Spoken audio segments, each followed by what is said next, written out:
Bom dia, meu irmão, minha irmã.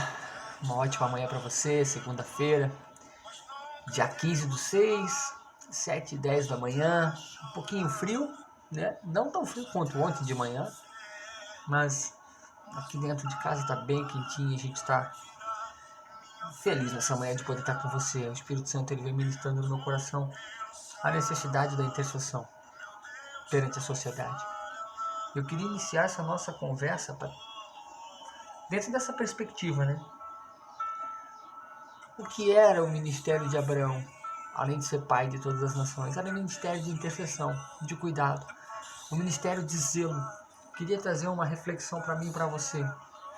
Os intercessores, eles devem ter um coração compassivo e uma preocupação profunda com a salvação daqueles que estão perdidos, caídos, marginalizados.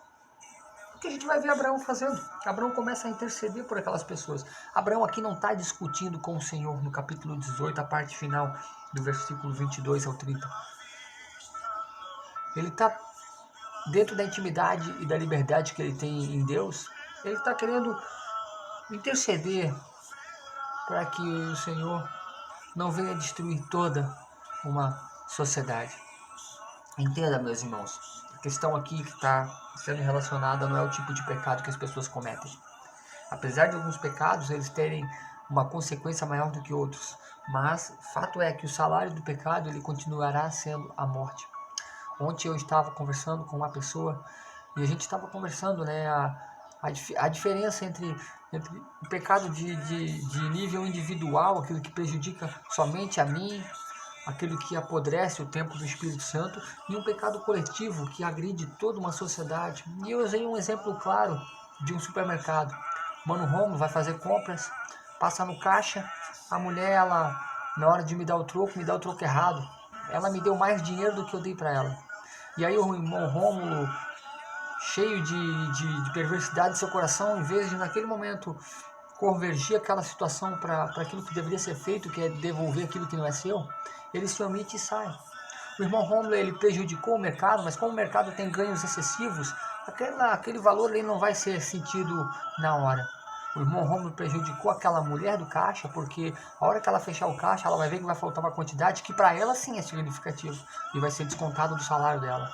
O irmão Rômulo então colocou seu dinheirinho no bolso e saiu como se nada tivesse acontecido. Agora vamos ver outra situação. O irmão Rômulo está na compra do mercado. Daqui a pouco entram alguns assaltantes armados e começam a atirar e começam a trazer ali todo um caos e um terror para aquela situação. E assaltam o mercado, levam embora uma quantidade significativa de recursos financeiros que vai trazer um grande prejuízo para o dono do mercado.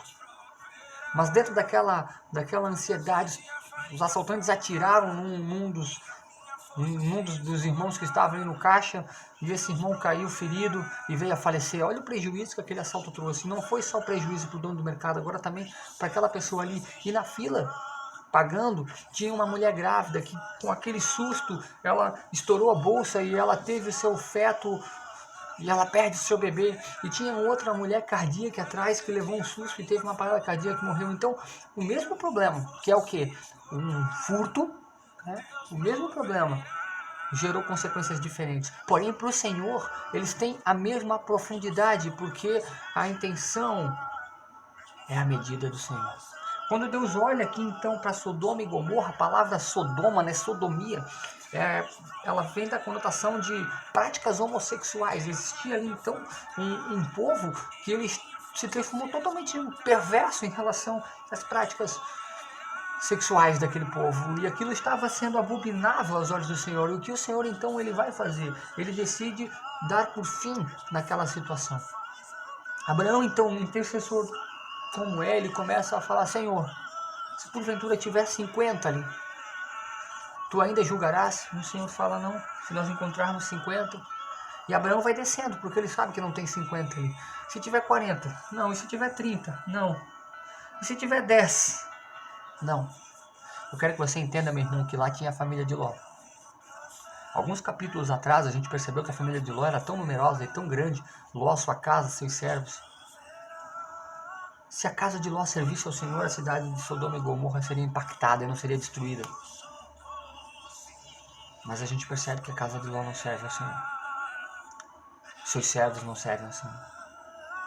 Possivelmente nem os filhos de Ló e o coração de Ló possivelmente também não estavam no Senhor. Mas Ló era um crente. Ló era um crente. E o Senhor teve misericórdia dele, mesmo ele ainda tendo suas limitações e dificuldades. Vamos cuidar, meu irmão. Vamos cuidar. Que a gente possa colocar em prática aquilo que Paulo escreveu aos Romanos, né? No capítulo 9, do 1 ao 3. Vamos buscar um cuidado, uma intercessão em relação aos nossos irmãos. Eu vou fazer a leitura então aqui. Paulo escreveu uma carta para os irmãos de Roma, capítulo 9. Digo a verdade em Cristo, não minto. Testemunham comigo no Espírito Santo a minha própria consciência. Tenho grande tristeza e incessante dor no coração,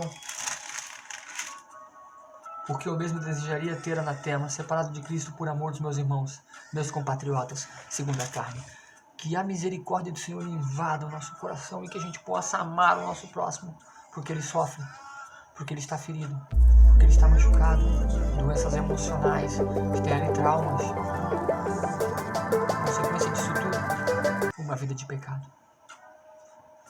Vamos cuidar do nosso irmão, vamos ter um coração compassivo na direção do Espírito Santo, para zelar e cuidar deles, independente de quais sejam os pecados deles. Uma ótima manhã a você, meu irmão. Que a graça do Senhor possa inundar o nosso coração e que a gente possa experimentar a sua boa porção, em nome de Jesus. Até amanhã.